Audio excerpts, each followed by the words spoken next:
प्रथमं शैलपुत्री च द्वितीयं ब्रह्मचारिणी तृतीयं चन्द्रघण्टेची कूष्माण्डेति चतुर्थकं पञ्चमं स्कन्दमातेति षष्ठमं कात्यायिनी सप्तमं कालरात्रि च महागौरी च माष्टकम् नवमं सिद्धिदात्री च नवदुर्गा प्रकीर्तितः। ದುರ್ಗಾ ಮಾತಾ ಕಿ ಜೈ. ನವರಾತ್ರಿಯ ಪುಣ್ಯ ಪರ್ವ ಕಾಲದಲ್ಲಿ ನಾವೆಲ್ಲರೂ ಇದ್ದೇವೆ. ನವರಾತ್ರಿ ಎನ್ನುವಂಥದ್ದು ನವದುರ್ಗೆಯ ಶಕ್ತಿಯ ರೂಪ. ಆಕೆಯನ್ನು ನವರೂಪಗಳಲ್ಲಿ ಆರಾಧಿಸುವಂತಹ ಪುಣ್ಯ ಪರ್ವ ಕಾಲ ಈ ನವರಾತ್ರಿ. ಆ ನವರಾತ್ರಿ ನವದುರ್ಗೆಯನ್ನು ಬೇರೆ ಬೇರೆ ರೀತಿಯಲ್ಲಿ ಹೇಗೆ ಪೂಜಿಸ್ತೇವೆ, ಯಾತಕ್ಕೋಸ್ಕರ ಆ ತಾಯಿಯನ್ನು 9 ದಿನಗಳಲ್ಲಿ ಬೇರೆ ಬೇರೆ ಅಲಂಕಾರಗಳಲ್ಲಿ ಪೂಜಿಸ್ತೇವೆ, ಆಕೆಯ ಆ ಶಕ್ತಿಯ ಹಿಂದಿರುವಂತಹ ಕಾರಣಗಳೇನು ಎನ್ನುವಂತಹ ವಿಚಾರವನ್ನು ನಾವು ತಿಳಿದುಕೊಳ್ಳೋಣ. ಈ ನವರಾತ್ರಿಯ ನವದುರ್ಗೆ ಆಕೆ ಹೆಣ್ಣಿನ ಅವಳು ಏನು ಕೆಲಸವನ್ನು ಮಾಡ್ತಾಳೆ ಅದರ ತದ್ರೂಪ. ಅವಳು ಹುಟ್ಟಿನಿಂದವರೆಗೆ ತನ್ನ ಜೀವನದುದ್ದಕ್ಕೂ ಯಾವ ರೀತಿಯಾಗಿ ಅವಳ ಜೀವನದಲ್ಲಿ ಪರಿವರ್ತನೆಗಳಾಗ್ತದೆ ಎನ್ನುವುದನ್ನು ತೋರಿಸುವಂತಹ ಒಂದು ವಿಚಾರ ಅಂತ ಹೇಳಿದ್ರು ಈ ತಪ್ಪಾಗ್ಲಿಕ್ಕಿಲ್ಲ. ಮೊದಲನೇದಾಗಿ ನಾನು ಆಗಲೇ ಶ್ಲೋಕದಲ್ಲಿ ಉಲ್ಲೇಖಿಸಿದ ಹಾಗೆ ಪ್ರಥಮಂ ಶೈಲಪುತ್ರಿ ಚ ಹೆಸರೇ ಉಲ್ಲೇಖಿಸುತ್ತದೆ. ಆಕೆ ಪುತ್ರಿ. ಯಾರ ಪುತ್ರಿ? ತಾಯಿ ಸತಿ ಪುನರ್ಜನ್ಮವಾಗಿ ಪಾರ್ವತಿ ರೂಪದಲ್ಲಿ ಹುಟ್ಟಿದಂತಹ ದೇವಿಯನ್ನು ಪೂಜಿಸುವಂತಹ ರೂಪವೇ ಶೈಲಪುತ್ರಿ. ತಾಯಿ ಪಾರ್ವತಿ ಹಿಮವಾನ್ನ ಮಗಳಾಗಿ ಜನಿಸಿದಂಥವಳು. ಅವಳನ್ನು ಶೈಲಪುತ್ರಿಯ ರೂಪದಲ್ಲಿ ಆರಾಧಿಸುವಂಥದ್ದು ಮೊದಲ ದಿನ. ಅವಳನ್ನು ಹಳದಿ ಬಣ್ಣದ ಸಾರಿಯನ್ನುಟ್ಟು ಪೂಜಿಸ್ತಾರೆ. ಯಾಕೆ? ಅಲ್ಲಿ ಶೈಲಪುತ್ರಿ ಮಗಳ ಪಾತ್ರವನ್ನು ವಹಿಸ್ತಾ ಇದ್ದಾಳೆ. ಅವಳು ಖುಷಿಯನ್ನು ಹರಡ್ತಾ ಇದ್ದಾಳೆ. ಹಳದಿ ಎನ್ನುವಂಥದ್ದು ಖುಷಿಯ ಪ್ರತಿರೂಪ. ದ್ವಿತೀಯಂ ಬ್ರಹ್ಮಚಾರಿಣಿ ಹೆಸರೇ ಉಲ್ಲೇಖಿಸ್ತದೆ. ಇನ್ನೂ ಕೂಡ ತಾಯಿ ದೇವಿಗೆ ಮದುವೆ ಆಗಲಿಲ್ಲ. ಆಕೆ ತನ್ನ ನಿಲುವನ್ನು ಕಂಡುಕೊಳ್ಳಿಕ್ಕೆ ಮಾಡುವಂತಹ ಪ್ರಯತ್ನ.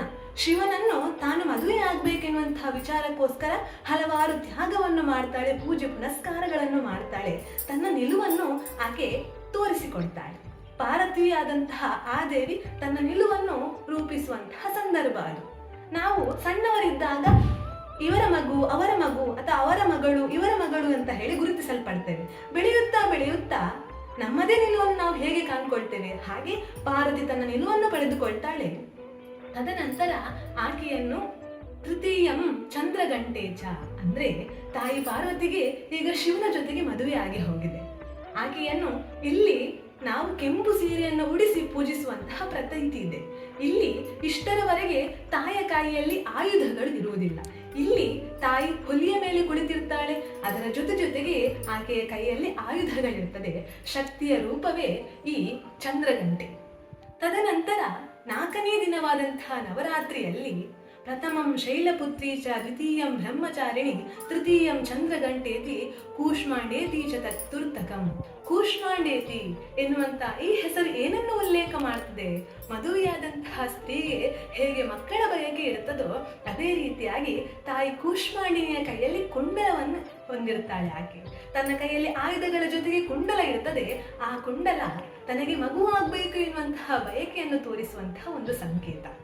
ಇಲ್ಲಿ ತಾಯಿಯನ್ನು ಯಾರಿಗೆ ತಾಯ್ತನದ ಬಯಕೆ ಇದೆ ಅಲ್ಲಿ ಕೂಷ್ಮಾಂಡಿನಿ ದೇವಿಯನ್ನು ಪೂಜೆ ಮಾಡಬೇಕೆನ್ನುವಂತಹ ಸಂಕೇತವೂ ಕೂಡ ಇದೆ.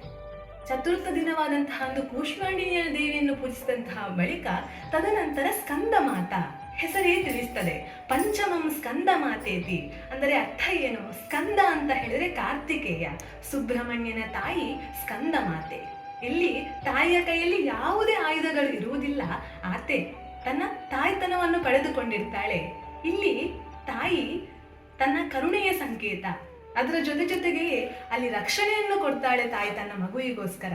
ಆಯುಧವನ್ನೆಲ್ಲ ಬದಿಗಿಟ್ಟು ಮಗಳಾಗಿ ಹುಟ್ಟಿದಂತಹ ತಾಯಿ ಪಾರ್ವತಿ ತದನಂತರ ಬೆಳೆದು ಮದುವೆಯಾಗಿ ನಂತರ ತಾಯ್ತನವನ್ನು ಪಡೆದಂತಹ ಈ ಸಂಕೇತವನ್ನು ಸೂಚಿಸುವಂಥದ್ದೇ 5ನೇ ಅವತಾರ ತಾಯಿಯದು. ತದನಂತರ ತಾಯಿ ಕಾತ್ಯಾಯಿನಿ ರೂಪವನ್ನು ಪಡೆದುಕೊಳ್ತಾಳೆ. ನವರಾತ್ರಿಯ 6ನೇ ದಿನ ಈ ದಿನ ತಾಯಿಯ ಉಗ್ರ ರೂಪ. ತಾಯಿ ಏನಂತ ಹೇಳಿದ್ರೆ ಯಾರಿಗೆ ಶತ್ರುವಿನ ಭಯವಿದೆಯೋ ಅವರೆಲ್ಲರೂ ಕೂಡ ಆಕೆಯನ್ನು ಪೂಜೆ ಮಾಡಬೇಕು.